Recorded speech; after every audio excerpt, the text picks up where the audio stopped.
नमस्कार। पिछले लेक्चर में हम लोग AR देसाई की पुस्तक social background of Indian nationalism पर चर्चा कर रहे थे। उसी चर्चा को आगे बढ़ाते हुए हम लोग राष्ट्रवाद क्या है इस पर थोड़ा सा ध्यान देंगे।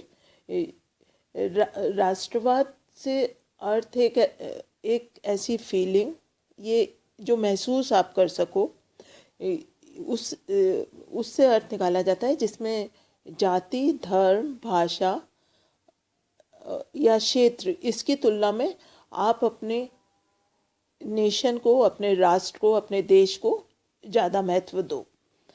राष्ट्रवाद के विकास के लिए एक ऐसी गवर्नमेंट या सरकार आवश्यक है जो अपने देश के निवासियों के हित में निर्णय लेने के लिए स्वतंत्र हो, यानी वो सरकार के पास पावर हो, वो किसी के अंडर में काम नहीं कर रही हो, स्वतंत्र हो। ये इम्पोर्टेंट है इसमें। साथ ही इसका संबंध एक ऐसी भावनात्मक एकता से है जो एक राष्ट्र से संबंधित लोगों को राष्ट्रीय हितों के बारे में जागरूक बनाती है, कि आपके नेशनल यूनिटी के बारे में आपको, या नेशनल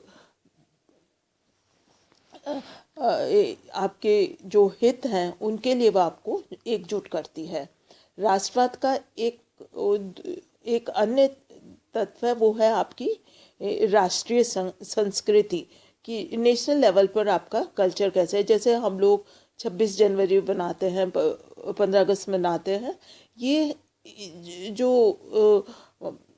इस तरह के जो पर्व हैं जो हमें हमारी राष्ट्रीयता के बारे में सिखाते हैं कि हम लोग एकजुट हैं, हम एक नेशन का भाग हैं। तो ये वाली जो फीलिंग है वो ही राष्ट्रवाद है।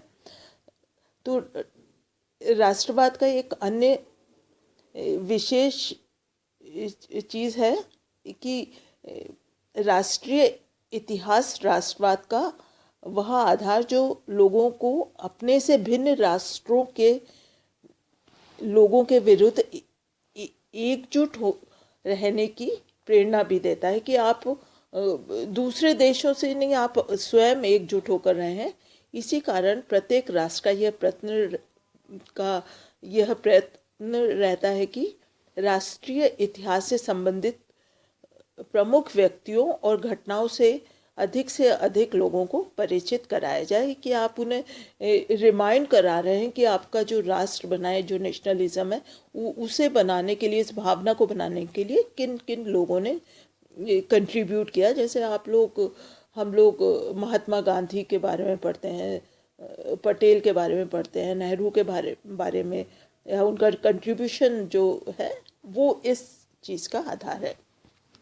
देसाई लिखते हैं कि विश्व के विभिन्न भागों में अनेक समुदायों का राष्ट्रों के रूप में बदलना या परिवर्तित होना एक ऐतिहासिक घटना रही है।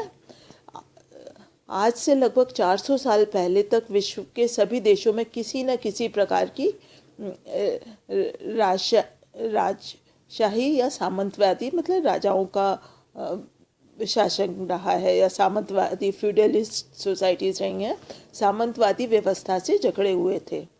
16वीं सदी तक इंग्लैंड जैसे राष्ट्रवादी देश की वास्तविक सत्ता रोमन चर्च के हाथ में थी। पुनर्जागरण के युग में जब इंग्लैंड के सामान्य नागरिकों ने रोमन चर्च के शोषण के विरुद्ध क्रांतिकारी संघर्ष किए, केवल तभी वहाँ एक सामंतवादी राज्य की जगह एक राष्ट्र राज्य की स्थापना हुई, जो हम डेमोक्रेसी वहाँ पर एस्टेब्लिश हुई। वहाँ पर क्वीन है, पर राजशाही है, पर वहाँ पर डेमोक्रेसी ज़्यादा इम्पोर्टेंट है। वो एक आपका प्रतीकात्मक अधिक रह गया है। इंग्लैंड में विकसित होने वाला राष्ट्रवाद यूरोप के अनेक दूसरे राज्यों के लिए एक प्रेरणा का स्रोत बन गया। 17वीं और 19वीं शताब्दी के बीच फ्रांस, इटली, जर्मनी और इन सब देशों ने भी संघर्ष करके एक राष्ट्रवाद विकसित किया, जिसमें राजशाही के लिए कोई जगह नहीं थी, कि वहाँ पर राजाओं के राज को उन लोगों ने बिल्कुल ही ख़त्म कर दिया। 20वीं सदी में राष्ट्रवाद के विकास की प्रक्रिया एशिया और अफ्रीका देशों में भी आरंभ हो गई। क्योंकि ये एशिया के बहुत से और अफ्रीका के देश यूरोपियन के उपनिवेश के थे, और यहाँ पर कॉलोनियल रूल्स थे, तो पर उनके खिलाफ आवाज़ उठने लगी। इसी शताब्दी में 19वीं 20वीं शताब्दी में ही रूस ने सामंतवादी व्यवस्था की जगह समाजवादी व्यवस्था के द्वारा राष्ट्रवाद क्रिएट किया। उन्होंने सोशलिस्ट कंट्री बन गया रशिया, जबकि भारत, चीन, टर्की और अरब और मिस्र और ग्रीस जैसे जो देश है, वहाँ पर साम्राज्यवादी ताकतों के विरुद्ध संगठित आंदोलन आरंभ हो गए, जो कि इस किताब में डिटेल्स में दिया हुआ है भारत के संदर्भ में। ये सब इन आंदोलनों का उद्देश्य एक ऐसी राजनीतिक, सांस्कृतिक और आर्थिक व्यवस्था की स्थापना करना हो जो कि स्वदेशी होने के साथ साथ राष्ट्रीय प्रकृति की भी हो, कि वो पूरी तरह से आपके स्वदेशी है, साथ साथ वो आपको एक राष्ट्र के रूप में भी बांधे। जब हम भारत का केस लेते हैं तो भारत में जो नेशनलिज्म का जो हिस्ट्री है वो कोई बहुत पुरानी नहीं है। भारत में राष्ट्रवाद का आरंभ तब से हुआ जब से भारत इंग्लैंड का उपनिवेश बन गया और उपनिवेशवादी शासन के अंदर आ गया। ब्रिटिश शासन से पहले भारत में एक राजनीतिक, आर्थिक और सांस्कृतिक संरचना स्थापित थी जो कि विश्व के अन्य देशों से पूरी तरह से अलग थी। It was totally different. यहाँ का जो ग्रामीण क्षेत्र है वो पूरी तरह से आत्मनिर्भर प्रकृति के थे।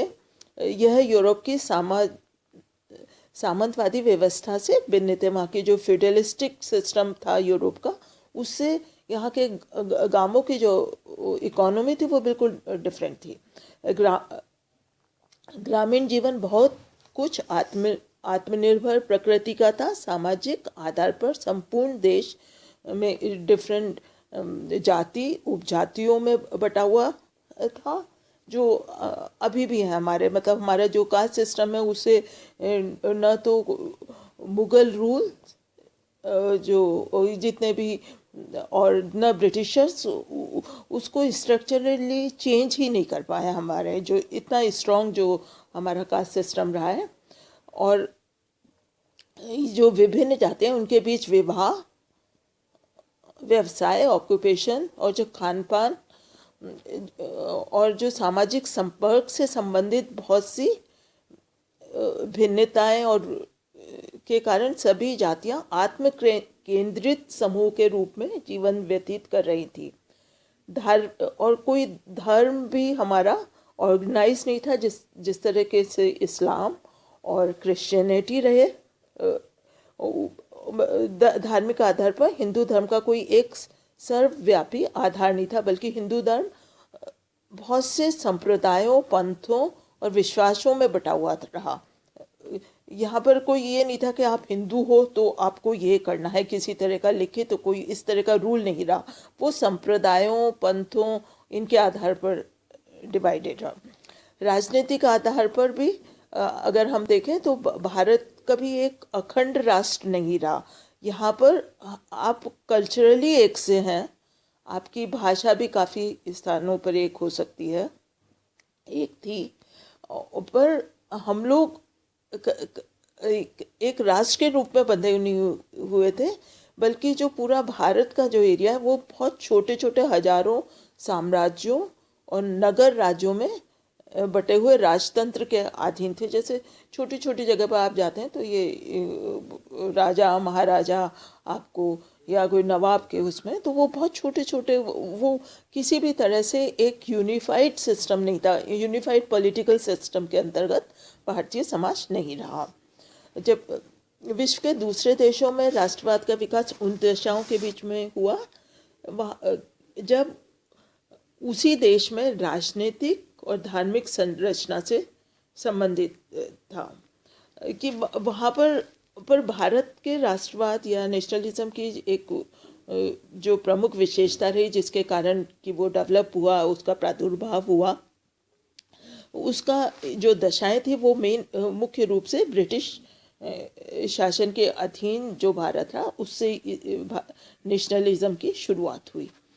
ब्रिटिश शासन के दौरान अंग्रेजों ने मुख्य रूप से आर्थिक हितों को ध्यान में रखते हुए, जो ब्रिटिशर्स थे उन्होंने हर तरह से ये देख, खुद के जो इकोनॉमिक इंटरेस्ट थे हमेशा उसी को ध्यान में रखते हुए उन्होंने प्रशासनिक, एडमिनिस्ट्रेटिव, इकोनॉमिक और एजुकेशनल चेंजेस लाए वो लोग।